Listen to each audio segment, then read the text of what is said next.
What's up, everyone? I'm back here for another video.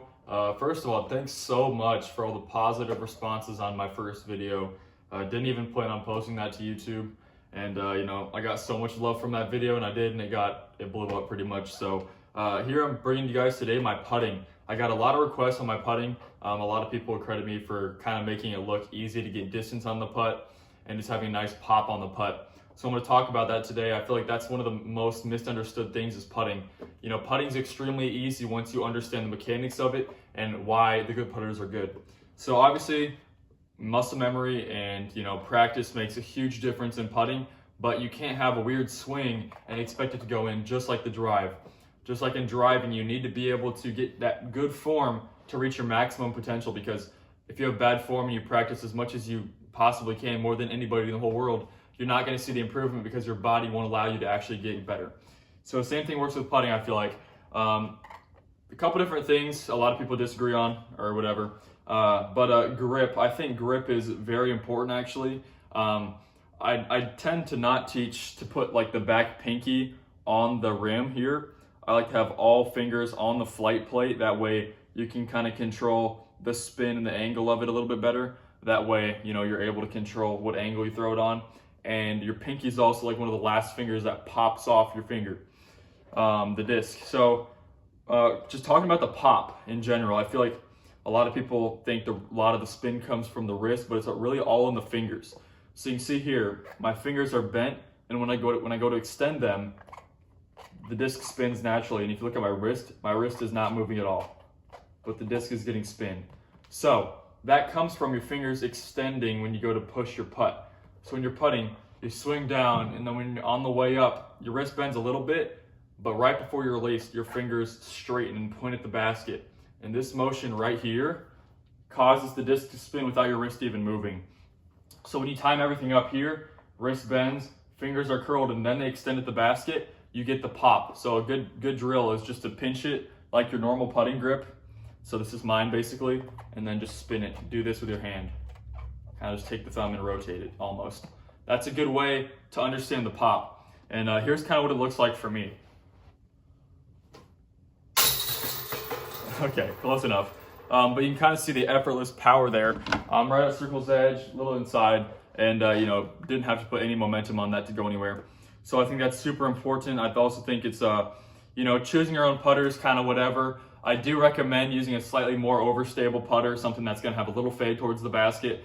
That way, if there's any wind, it's a little more consistent and reliable. But yeah, kind of just like driving, you want to have a good form, and starting with grip is the first part. So now that I've taught you about grip, I'm going to move on to the stroke itself, which may be more important itself. So when it comes to putting, a lot of people teach come to the middle of your body and then extend right at the basket.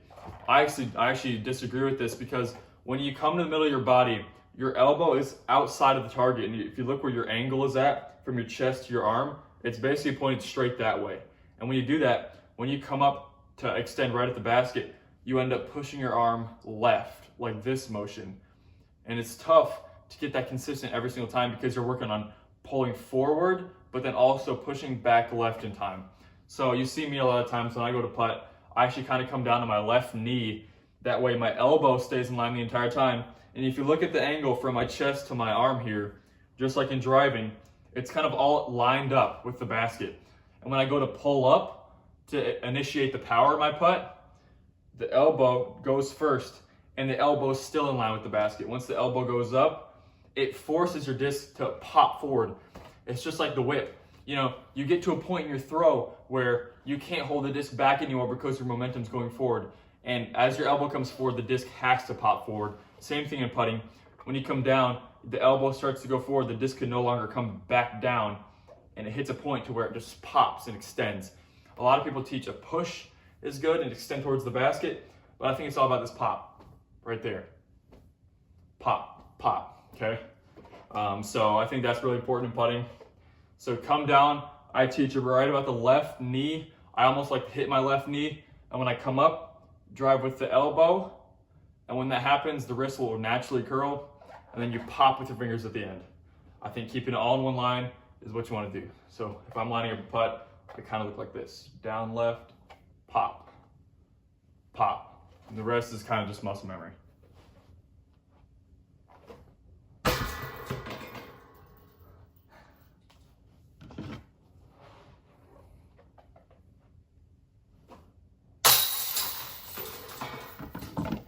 You kind of see I just popped the disc right at the basket.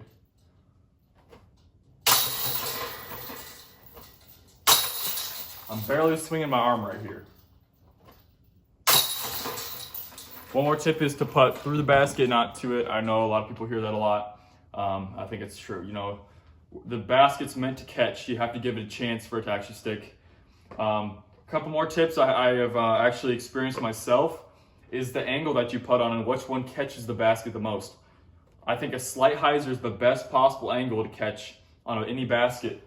When you hit low left corner right here, it's going to hit the left side, scoop in, stay in the basket, where if it's flatter or on any anhyzer, it's going to want to spin out because the left side's up. When you come in on hyzer on the high right side, it wants to spin into the chains, and it's also moving slightly left towards the end of the flight. That way it stays into the basket on the high right side as well. I've realized it stays about the same for wherever you hit on the basket. A little bit left side, but it tends to catch that way. So slight hyzer is a good way to putt.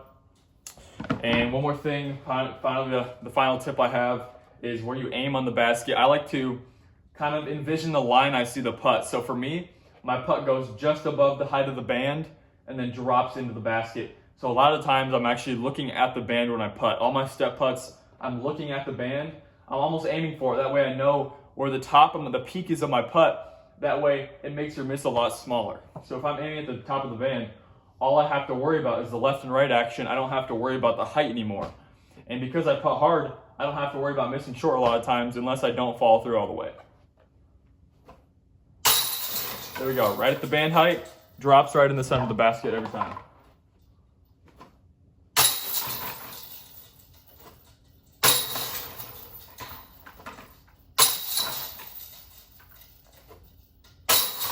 All right, even on some bad putts, they tend to go in, especially when you keep your elbow in line with the basket the entire time. I hope this helped you guys. I'm gonna look forward to making a lot more videos in the future, and thank you for all the positive support, and you know, drop some ideas in the comments on what I should do next. Thanks, guys.